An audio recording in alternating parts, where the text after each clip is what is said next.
Pendant de commencer par cette violence qui s'exprime dans les rues presque quotidiennement, vous avez sans doute vu hier ces policiers qui s'en prenaient très durement aux pompiers. Regardez.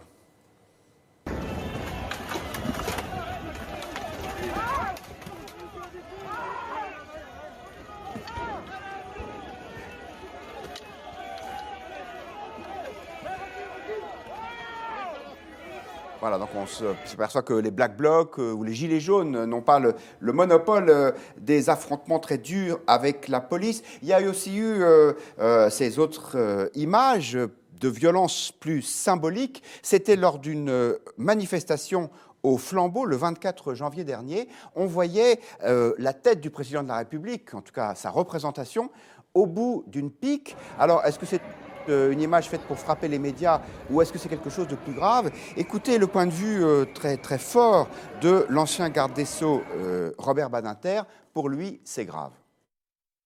Rien n'excuse ce degré de violence, non pas physique encore, mais verbal. Rien. La démonstration, la représentation d'une tête au bout d'une pique, qui n'est rien d'autre que la guillotine, ensuite, continuité. Et pour moi, à mes yeux, absolument, totalement condamnable. Voilà, et avant d'ouvrir le débat, je vous propose d'écouter un autre point de vue assez différent. C'est celui d'un autre ancien ministre, Luc Ferry, le philosophe qui a aussi été ministre de l'Éducation nationale et qui s'exprimait il y a une dizaine de jours sur LCI pour dire que tout ça n'avait rien de nouveau et qu'Emmanuel Macron n'était pas le premier à avoir affaire à ce genre de prise à partie un peu vive. C'est arrivé à tous les présidents de la République. Hollande ne pouvait plus bouger à la fin de son quinquennat. Giscard sort sous les... Pardon ? De Gaulle non plus. 27 tentatives d'attentat contre De Gaulle. 27 tentatives d'attentat contre De Gaulle. Bon alors, petit Clamart, souvenez-vous. Giscard sort sous les colubets, les insultes abominables, il sort de l'Élysée. Bon, voilà. Si on revenait 30 ans en arrière, ces choses-là n'existeraient pas parce qu'elles ne seraient pas médiatisées, tout simplement. Claire Chartier, est-ce que cette violence est inédite ? Alors, je pense qu'on ne peut pas nier le climat actuel, qui est une sorte de prurite pré-insurrectionnelle, qui effectivement s'est vraiment enquisté depuis l'année dernière, avec les Gilets jaunes. D'ailleurs, cette image... Vous dites pré-insurrectionnelle, c'est une expression... Ah, dans certains... Oh, ouais. certains, je pense, à certains moments, on n'en est pas loin, oui. Cette image de Macron, la tête de Macron au bout d'une pique, on l'a déjà vue, en tout cas, elle a été évoquée, même dans les slogans l'année dernière par les Gilets jaunes. Donc, il y a une forme de continuité. Je pense qu'il faut distinguer, en fait, ce qui est... une violence d'une France du service public au sens large, qui est à bout parce qu'ils n'ont plus les moyens d'exercer leur profession et de remplir leur office dans de bonnes conditions. D'une autre France, plus marginale, plus resserrée, qui veut, elle, rejouer la lutte des classes. Finalement, avec ce slogan, quand on est dans les clous, on ne nous entend pas, donc c'est la faute des dirigeants si finalement on passe au coup de force. Alors, en fait, on sait bien qu'en théorie politique, il y a deux façons de voir la violence. La première, c'est de considérer que la violence, c'est un moyen regrettable, mais nécessaire pour assurer la cohésion d'une société. Et dans ces cas-là, l'État a le monopole légitime de la violence, et selon la fameuse formule de Max Weber, et avec l'aval des citoyens. Et puis, il y a une deuxième lecture, qui est tout à fait différente, qui considère que la violence, c'est le moteur de l'histoire. Ça, c'est une lecture qui nous vient d'Engels, de Marx, c'est pour ça que je parlais de lutte des classes tout à l'heure. Et que donc, dans ce cas-là, la violence de l'État, elle n'est pas plus légitime que celle de ses opposants. Et que donc, si l'État utilise des moyens violents, pourquoi pas en face utiliser des moyens violents, tout ça est parfaitement justifié. Alors, je rappelle ça parce que je pense qu'on est un peu dans cette disjonction-là aujourd'hui. Et alors, on voit bien la logique, parce que dire que l'État... donc qui est censé être détenteur légitime de la violence, et finalement une espèce de syndicat de technocrates élitistes qui ne s'occupent que de leur intérêt et ne considèrent pas le peuple dans toute son... et ne le représentent pas, et on justifie en quelque sorte cette forme de violence sociale. Et évidemment donner un petit peu l'aval à ce type de violence qu'on voit chez les manifestants ou chez des militants de groupes plus limités. Et à mon sens, ça, c'est vraiment, vraiment contraire à l'esprit. Et c'est pour ça que je rejoins Badinter, et je boucle là-dessus. Je pense que c'est totalement contraire à l'esprit de la démocratie qui en fait consiste, telle que je la comprends, et je ne suis pas la seule, à essayer de dépasser le conflit, de le surmonter par la négociation, la recherche du consensus. C'est le consensus conflictuel dont parlait Ricoeur. Donc je pense qu'il a tout à fait raison, Badinter, de dire vous ça. partagez ce point de vue, c'est que cette violence, elle est à la fois revendicatrice. D'ailleurs, ça peut marcher puisque les pompiers ont obtenu gain de cause. Le ministre de l'Intérieur leur a dit qu'il allait préserver le régime spécial. Elle est à la fois revendicatrice et révolutionnaire. Ce qui est paradoxal, c'est que hier, en même temps qu'on avait ces violences cours de Vincennes, on avait la discussion avec les organisations représentatives des pompiers au ministère de l'Intérieur, qui en effet ont obtenu gain de cause, notamment sur ce qu'on appelle la prime de feu. Les pompiers, comme d'autres personnels de la fonction publique, vous avez raison, expriment des revendications liées à la pénibilité, à la dangerosité de leur métier, liées aussi à la prise en compte de leurs spécificités dans le cadre de la réforme des retraites notamment. Vous avez aussi des professions du secteur public, comme les enseignants, qui, pour certains, ont fait la grève des copies. C'était lié à la mise en œuvre qu'ils estimaient mauvaise de la réforme du baccalauréat. Alors, on peut discuter sur chacun de ces points, mais ce qu'on constate, c'est que ce sont des revendications sectorielles, essentiellement dans le secteur public, même s'il est vrai que, notamment chez les avocats, il y a aussi des revendications dans le secteur privé.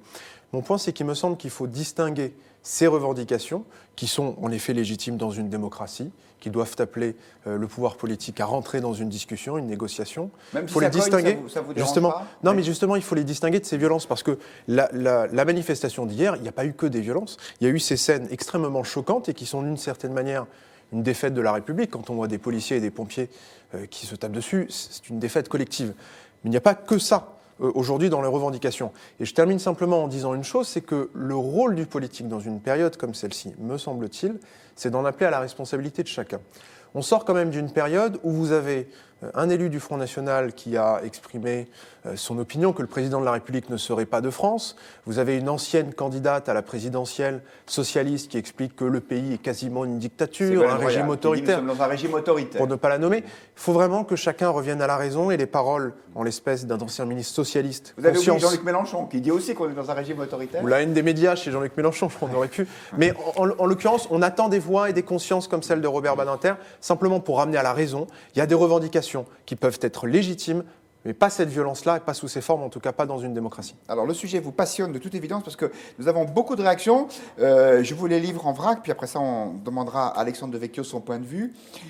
Citoyen payeur nous dit, pour obtenir un droit d'écoute au sommet, les pompiers font comme les autres, ils manifestent et ça marche apparemment. Effectivement, on peut dire aussi que les Gilets jaunes ont obtenu beaucoup, en tout cas 17 milliards d'aides diverses, parce qu'ils manifestaient parfois avec violence. Chardon Bleu pense de la même façon qu'on ne peut que constater qu'il ne se passe rien dans ce pays tant qu'il n'y a pas de violence ou de grève. Et puis, il y en a qui relativisent. R34 qui disait les tentatives d'attentat contre De Gaulle, ah oui, ne sont comparables à rien. Une vraie guerre se déroulait à l'époque. Effectivement, donc c'était les événements d'Algérie et la situation française était peut-être encore plus tendue, certainement même. Et Babineau pense aussi que la société a toujours été violente. C'est la surmédiatisation de cette violence qui est un nouveau phénomène. Alexandre Devecchio, qu'est-ce que vous en pensez ? Déjà, dans les images, il faut distinguer les violences. La première, avec la tête au bout d'une pique, c'est une violence purement symbolique. C'est plutôt des codes de la gauche radicale qui ne sont pas les miens, mais enfin, ça existe depuis la Révolution française. Pour le coup, je suis plutôt d'accord avec Luc Ferry. Pour le coup, pendant la Révolution française, ça existait en vrai, mais ce n'est pas pour ça que quand on utilise ces images que ça va se traduire dans la réalité. Je crois qu'il faut distinguer justement ce qui relève des mouvements d'humeur, de ce qui relève de la violence réelle. Et parfois, il y a une forme de catharsis dans ce genre de manifestation qui est plutôt bienvenue et qui évite justement la violence réelle. Donc moi, quand je vois les propos de Robert Badinter, j'y vois un peu la grande peur des bien-pensants ou celle des centres-villes, d'une certaine manière. Donc voilà pour ces violences symboliques-là. La violence qui est plus préoccupante, c'est quand même celle et qui est inédite pour le coup, enfin pas inédite parce que ça existait il y a quelques mois sous Macron, mais c'est une grande première qu'on doit au gouvernement Macron, c'est l'affrontement des forces de l'ordre entre elles. Les pompiers comme les policiers sont censés représenter les institutions, et les voir se taper dessus est quand même très spectaculaire et très étonnant, et je crois que c'est le symptôme d'un délitement absolu de l'État et de l'autorité de l'État. C'est d'autant plus dommage que ces forces de l'ordre se font taper dessus dans certains territoires. On sait que les pompiers se font caillasser, les policiers aussi. Donc les voir aujourd'hui se taper dessus, on se dit que l'État est quand même extrêmement paupérisé. Je crois que c'est un signal d'alerte très important. Si j'avais un conseil à leur donner, ce serait peut-être de manifester bras dessous contre Emmanuel Macron plutôt que de s'affronter. Je pense que ce serait plus efficace. Pascal Perrineau nous a rejoint. Bonsoir. Bonsoir. Nous nous posions cette question de savoir si ces violences qui se manifestent chaque jour étaient sporadiques ou si elles étaient le reflet de l'état profond de la société. Alors vous qui sondez la France régulièrement, vous qui avez été, je le rappelle, l'un des 5 garants, c'est-à-dire une sorte de caution du grand débat national, est-ce que vous êtes surpris par cette violence ou est-ce qu'elle reflète ce que vous avez pu ressentir dans ce tour de France du grand débat? Non, là, ça ne surprend personne. Ça ne surprend personne, pourquoi? Parce que la colère, la violence verbale, elle a toujours existé. Et vous aviez raison de rappeler, souvenons-nous par exemple de l'entre-deux-guerres, par exemple. Là, la violence verbale, la violence dans les manifestations était au premier plan.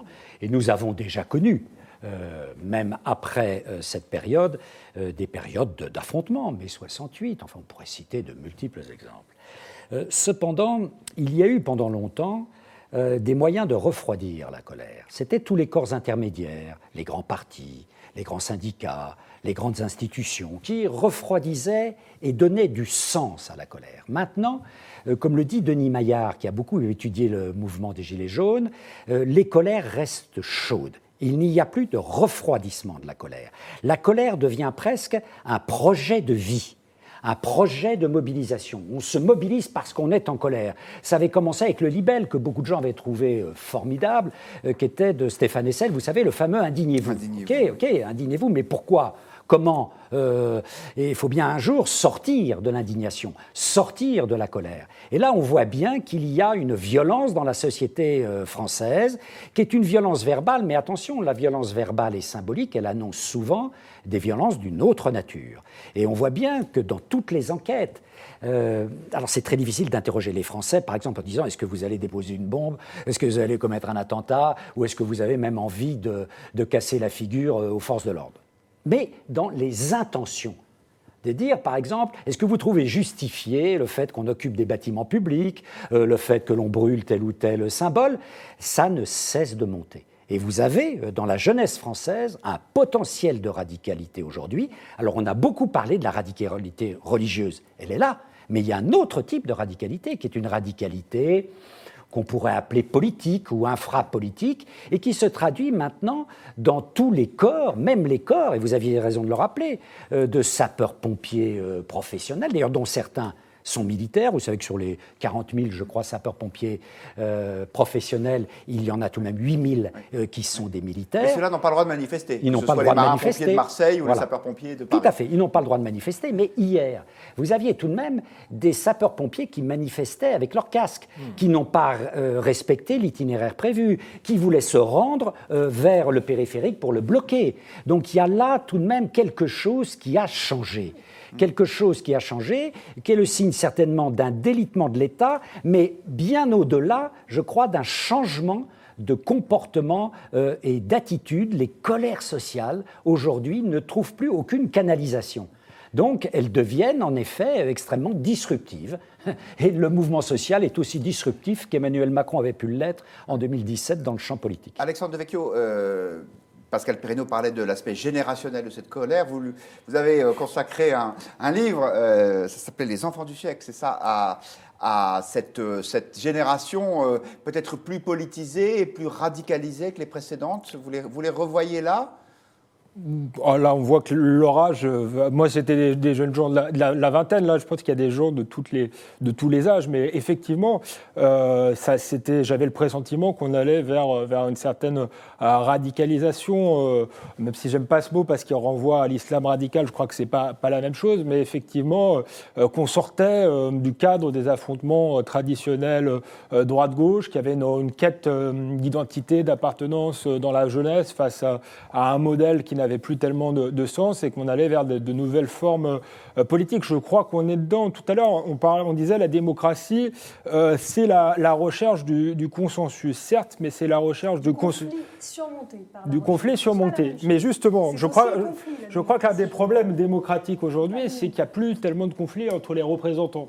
Et du coup, il y a un conflit entre les représentants et les représentés. Dans une démocratie saine, il faut qu'il y ait un réel antagonisme. Or, aujourd'hui, on a la victoire, et d'ailleurs Macron en est le symbole, finalement, du cercle de la raison qui est au pouvoir. Une espèce quand même, de entre Marine Le Pen, Mélenchon, Macron, ça oui, mais ils ne sont pas non représentés à l'Assemblée nationale, ou très peu. Pour le coup, Marine Le Pen est arrivée, quoi qu'on pense d'elle, au second tour, a fait quand même des millions de voix sur son nom, et elle n'a pas de groupe à l'Assemblée nationale. Et donc, je crois que c'est un réel problème, et ça fait qu'on a... Et elle n'est pas perçue en plus comme un espoir réel d'alternative politique, ce qui fait qu'on est effectivement dans quelque chose de liquide, où il n'y a plus de corps intermédiaire, et où on a la base... le peuple, ou du moins une partie du peuple, qui se retrouve directement face à face avec ses représentants. Et je crois que c'est la situation effectivement politique inédite d'aujourd'hui. Et que ce n'est pas propre au cas français, d'ailleurs. Là, j'interroge Pascal Perrineau. Je sens aussi chez les jeunes une vraie dimension anarchisante. Au-delà même de la contestation, il y a quelque chose de cet ordre-là qui me semble assez récent et qui s'est beaucoup affirmé ces toutes dernières années. Oui, et ça s'est nourri en effet de ce cimetière des idéologies qui est devenu le champ politique français. Et on en revient à des formes de mobilisation qu'on avait pu connaître au moment où les grandes idéologies étaient en train de se cristalliser et qu'il y avait en France, en effet, par exemple, une violence anarchiste. Voilà. Donc vous avez, et puis vous avez des types de mobilisation qu'on appelle souvent des mobilisations d'un nouveau type, comme par exemple la mobilisation verte. Alors il y a une mobilisation verte extrêmement pacifique, mais regardez comment vous voyez apparaître au sein même de la mobilisation écologique aujourd'hui des comportements de plus en plus radicaux. C'est-à-dire, on va aller s'attaquer, par exemple, aux boucheries. On va intervenir par la violence. C'est-à-dire que vous avez même ce militantisme qui jusqu'alors était paré de toutes les vertus de paix et de sérénité, qui commence à se durcir et qui est révélateur, en effet, quand on n'a plus d'instruments de projection idéologique, on va avoir une certaine forme de ce que les anarchistes appelaient jadis la propagande par le fait. La propagande par le comportement, la propagande par l'attitude, la propagande par la violence. Je corrige le titre erroné que j'ai donné de votre livre, cher Alexandre Devecchio, parce qu'il y a des gens qui travaillent en régie et qui me soufflent qu'il s'agit des nouveaux enfants du siècle, enquête sur une génération fracturée aux éditions du CERF. Et puis, on laisse le dernier mot à Elan, qui est sans doute d'accord avec vous quand il explique que les politiques ne changent pas, quel que soit notre vote, et ceci depuis Maastricht, pas étonnant après que les esprits s'échauffent.